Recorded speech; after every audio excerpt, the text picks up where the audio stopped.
Hi there, the name is Zero. Today we're going to be taking a quick look at the newest Gaijin game on the market, War Thunder Edge. War Thunder Edge is the mobile version of War Thunder, which is currently only available in Turkey. Thankfully, with the help from a moderator Gluten, I got access to it early on. Keep in mind that this game is still in the technical alpha, so it's too early to judge the entire game right now. The following footage has been recorded on max graphics, so this is the best you can get for now. The first thing you are greeted with is a screen that lets you select between the naval and the tankery tutorial. The tankery tutorial follows a basic pattern, where you have to make your way to a certain destination on an abandoned factory. Yes, this is abandoned factory.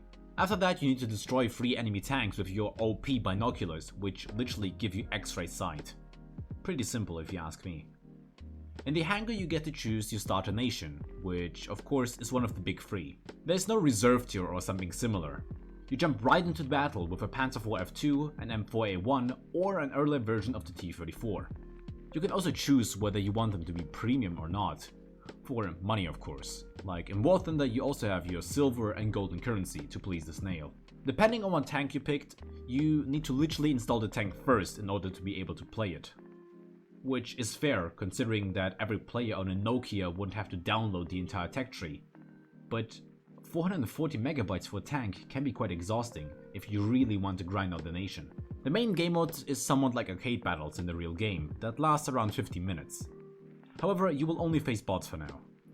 But instead of only having to own the fighter spawns, you also have to earn artillery, which is a really nice feature in my opinion. Another feature worth mentioning is that you only get 10 repairs per game, so be mindful when you use them. The rest of the game is pretty much straightforward and you point and click on some helpless bots.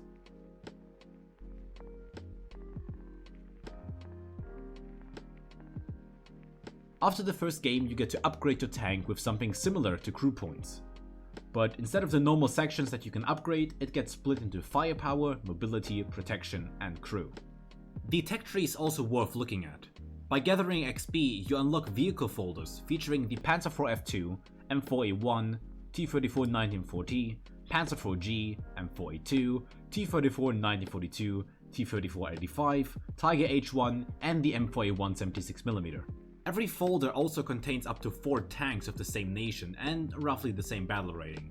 I will not say a lot on the plain gameplay. However, it is incredible that they actually pulled some Gs and have a bomb size like an arcade. The steering is very scuffed and firing at the target is practically impossible because you get no zoom at all. Naval gameplay is as boring as ever and nothing much has changed except an indicator that shows you how much % of the enemy crew you have killed. Overall, it looks like a very bumpy start for War Thunder Edge, and there is a lot of room for improvement. I'll patiently wait for the full international release. Hey, if you're still watching, thank you.